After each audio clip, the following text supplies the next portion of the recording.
يا رب يحقق ليك وليها فوق ما تتمنوا.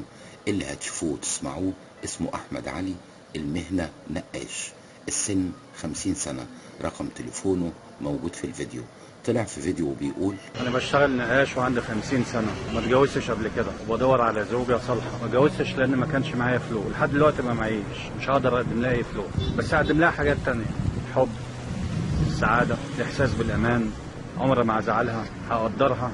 العمر بيجري واللي جاي مش قد اللي راح، فلو حد يقبلني نبدا حياه سعيده وخليها تحس انها احسن واحده في الدنيا، انها ما فيش حد واقف جنبي نهائي ولا حد ساعدني، مع ان كل اللي حواليا ناس ربنا مديها، بس كل واحد بيفكر في نفسه، وانا مش عايز حاجه من حد.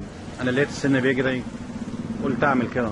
دلوقتي عندي 50، بكره هيبقى عندي 60، بعد كده العمر ينتهي.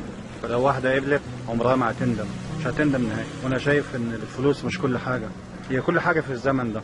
وانت بتقرا رد فعل الناس على الفيديو: السوشيال ميديا علمتني مش كل حاجة أصدقها، لحد ما أتيقن، ومش معنى كلامي إنه كاذب أو صادق، لكن خلينا نتعامل مع الفيديو اللي قدمه أحمد علي بحديث رسول الله صلى الله عليه وسلم: من جاءكم ترضون دينه وخلقه فزوجوه.